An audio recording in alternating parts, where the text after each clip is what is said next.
Bak görüyor musun? Kuyruğu sallanıyor. Bir şey yapmaz. Konuşuyorlar bekleyin ya. Çalışıyorlar değil mi? Bak. Tamam. Ne diyorsun? Ay bu ne kadar güzelmiş bu beyaz köpek.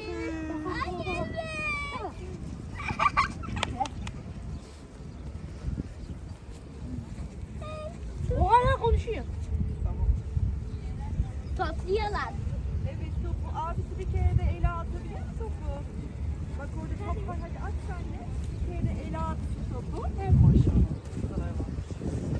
Gel vereyim anneciğim. Allah. Adam yana kaldı çok diye. Topu ver. Bak teşekkür ederiz. Bak abla veriyor. Abla veriyor. Ay. Sana bakıyor şu an. Topu bize kim atar? Kim atar? Bak abla aldı.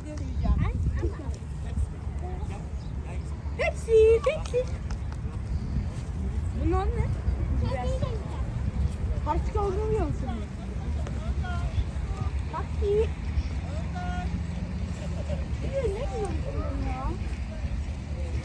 Güzellik var.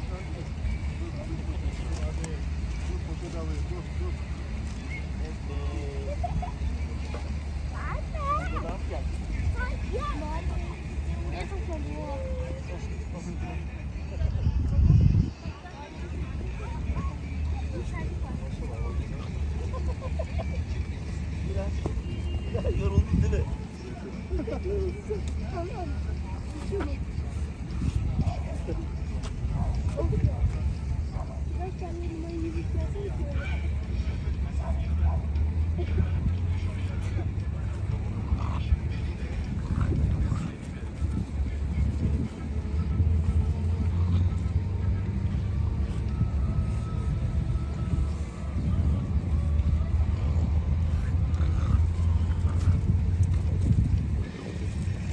Çift alıyor.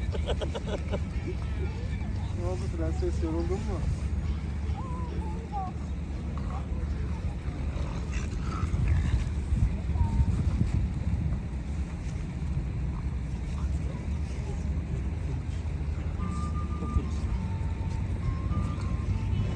Yoruldun değil mi? Yoruldum. Çok hoşuna gidiyor bir yandan değil mi? Bir yandan çok hoşuna gidiyor, bir yandan yoruldum.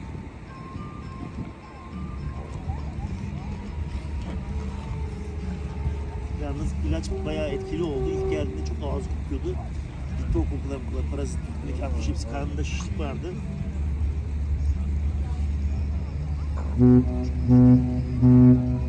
Canım benim.